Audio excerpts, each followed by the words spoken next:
Hi everyone, welcome back to the Bong academy YouTube channel. আমি তোমাদের সৌমেন দা। তো বন্ধুরা, আশা করি তোমরা টাইটেল আর থাম্বনেল দেখে বুঝতেই পেরে গেছো আজকে কোন টপিকে কথা হতে চলেছে। তো একটা নিউজ প্রচুর পরিমাণে সার্কুলেট হচ্ছে, যেখানে বলা হচ্ছে তোমাদের ডাব্লিউবিপি কনস্টেবলে 13,000, কেপি কনস্টেবলে 5,000, ডাব্লিউবিপি এসআই 700, কেপি এসআই 750, এরকম ধরনের শূন্যপদ আসতে চলেছে। আবগারি দপ্তরে এএসআই, কনস্টেবল, এসআইএ প্রায় শূন্যপদ আসতে চলেছে। প্রায় সমস্ত ডিপার্টমেন্টে পুলিশের শূন্যপদ আসতে চলেছে, যেখানে প্রায় 20,000 প্লাস শূন্যপদ থাকতে চলেছে। 20,000 প্লাস শূন্যপদ থাকতে চলেছে। এটা কিন্তু তোমরা বিভিন্ন সোশ্যাল মিডিয়াতে দেখতে পাচ্ছ, বিভিন্ন ফেসবুক পেজ থেকে শুরু করে বিভিন্ন ইউটিউব চ্যানেলে। এটা কি সত্য?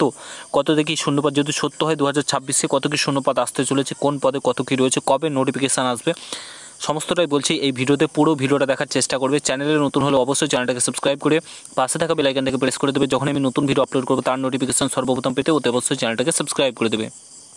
আচ্ছা, আপকামিং ভ্যাকেন্সি ডাব্লিউবিপি পুলিশ 2026, এটা ভাইরাল হয়েছে, তোমরা দেখতে পাচ্ছ। ডাব্লিউবিপি কনস্টেবলে 13,000 তোমাদের শূন্যপদ, ডাব্লিউবিপি এসআইএ 1300 প্লাস শূন্যপদ। তারপরে তোমাদের কলকাতা পুলিশ কনস্টেবলে 5,000 প্লাস শূন্যপদ, এটা বলা হচ্ছে। কলকাতা পুলিশ এসআই যেটা রয়েছে 650 প্লাস বাড়তে পারে বলে জানা গিয়েছে। এক্সাইজ এসআই তোমাদের 450। তারপরে তোমাদের এসআই পোস্টের ক্ষেত্রে আবগারি দপ্তরে 225 প্লাস, এবং তোমাদের কনস্টেবলের ক্ষেত্রে 1300 প্লাস শূন্যপদ, এবং সিভিল ডিফেন্স এসওআই এর ক্ষেত্রে 152 প্লাস শূন্যপদের কিন্তু নোটিফিকেশান আসতে চলেছে। এটা প্রচুর পরিমাণে ভাইরাল হয়েছে, প্রচুর পরিমাণে তোমরা বিভিন্ন জায়গায় দেখতে পেয়ে গেছো অলরেডি। এটা নিয়ে আমার বলার কিছু নেই। তো প্রচুর পরিমাণে ভাইরাল হয়েছে এবং বলা হচ্ছে যে এই শূন্যপদে কিন্তু নোটিফিকেশান আসতে চলেছে। তো সত্যি কি 2026-এ এই নোটিফিকেশানগুলো সমস্তটাই প্রকাশিত হবে? প্রকাশিত যদি সত্যি হয় তাহলে কবে প্রকাশিত হতে পারে? দেখো, এই শূন্যপদগুলো প্রত্যেকটাই প্রকাশিত হবে। যে শূন্যপদের সংখ্যা বলা হচ্ছে এটা কিন্তু রিপোর্ট হয়েছে ডাব্লিউবিপিআরবি বোর্ডে, ঠিক আছে? রিপোর্ট হয়েছে ডাব্লিউবিপিআরবি বোর্ডে। এটা রিপোর্টেশন জমা দিতে গিয়ে জানাও গিয়েছে, এমনিতেও জানা গিয়েছে, ঠিক আছে? এটা নতুন করে বলার কিছু নেই। এই শূন্যপদগুলো এই কারণেই আসবে কারণ পুলিশের প্রচুর শূন্যপদ ফাঁকা রয়েছে, 26-এ ইলেকশন রয়েছে। এটা তোমরা প্রত্যেকে জানো, এই নিয়ে বারবার কী আর বলবো। তো শূন্যপদ তোমাদের আসছে, এই শূন্যপদগুলো আসতে চলেছে। তার সঙ্গে সঙ্গে তোমাদেরকে বলে রাখি কবে নোটিফিকেশানগুলো মোটামুটি তোমাদের ডিসেম্বর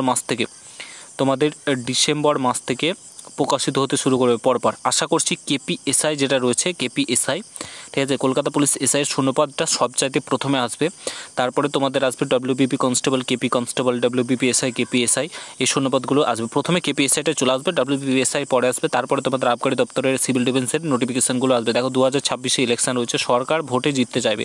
তো যতগুলো পারবে শূন্যপদ কিন্তু, যেহেতু 5 বছরের সেরকমভাবে নিয়োগ হয়নি, তো নিয়োগটা এখানে কিন্তু করতে চাইবে, ঠিক আছে?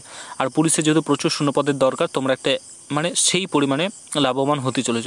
তো পড়াশোনাকে একদম সুদৃঢ় করো, একদম সেই পরিমাণে পড়াশোনা করো, এটাই তোমাদেরকে বলবো। পড়াশোনা থামিয়ে না। সামনে 30শে নভেম্বর তোমাদের ডাব্লিউবিপি কনস্টেবলের এক্সাম রয়েছে, তারপরে তোমাদের কেপি কনস্টেবলের এক্সাম রয়েছে। তো সমস্ত জিনিসকে উপেক্ষা করে পড়াশোনা করো, পড়াশোনা চালিয়ে যাও, এটাই তোমাদেরকে বলবো, ঠিক আছে? আর এগুলো নিয়োগ কিন্তু একদম ভালো মতো হবে। তোমাদের ওবিসি কেসের জন্য হয়তো নিয়োগ প্রক্রিয়া থেমে গেছিলো, বাট কিন্তু এবার ওবিসি কেসের জন্য কোনো নিয়োগ প্রক্রিয়া থামবে না। তো ভিডিওটা প্রচুর পরিমাণে শেয়ার করে চ্যানেলে নতুন হলে অবশ্যই সাবস্ক্রাইব করে যাও। দেখা হচ্ছে অন্য কোনো ভিডিওতে। ভালো থাকবে, সুস্থ থাকবে, গুড বাই, জয় হিন্দ, বন্দে মাতরম।